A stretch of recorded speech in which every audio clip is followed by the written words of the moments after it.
Stool microscopy is a complete laboratory workflow, combining specimen quality, macroscopic inspection, wet mount preparation, parasite morphology, inflammatory cells, fat, fungi, bacteria, and artifacts.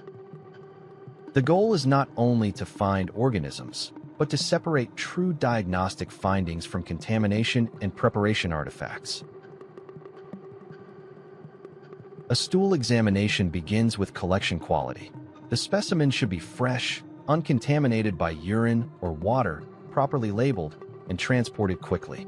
Delay can reduce trophozoite motility, alter cells, change bacterial overgrowth, and make parasite recovery less reliable. Macroscopic examination documents color, consistency, mucus, blood, visible worms, proglottids, and unusual contaminants before the slide is prepared. These visible findings guide microscopic strategy and clinical interpretation, especially in bleeding, malabsorption, inflammatory diarrhea, and parasitic infection.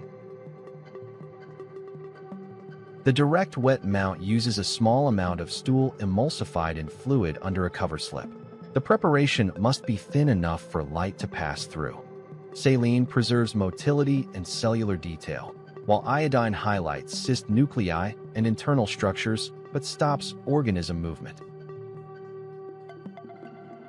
Concentration methods increase the chance of detecting ova, cysts, and larvae when organisms are few or unevenly distributed in the stool.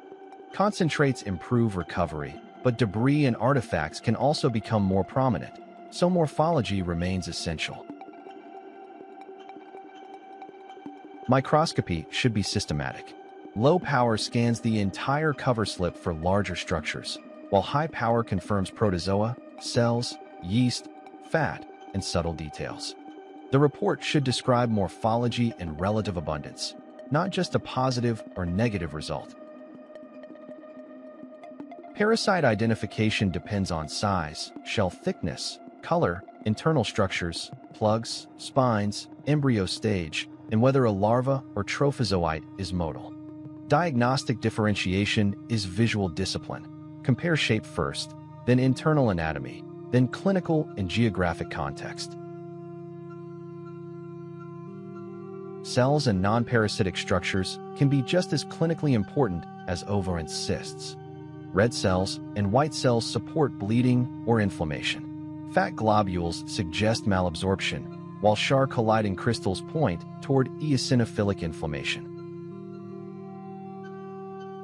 Stool sediment contains food particles, plant fibers, pollen, starch, air bubbles, bacteria, and preparation debris that can resemble parasites.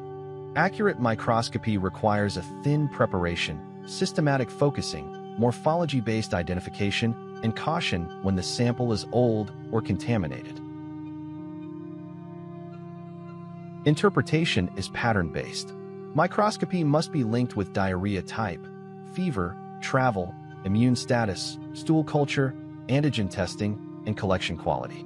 RBCs, WBCs, and mucus support invasive or inflammatory disease, while ova and cyst require species-level recognition whenever possible. A strong stool microscopy report is built from specimen quality, macroscopic clues, correct preparation, disciplined morphology, and clinical correlation. When performed carefully, stool microscopy remains a practical and powerful window into infection, inflammation, malabsorption, contamination, and parasitic disease.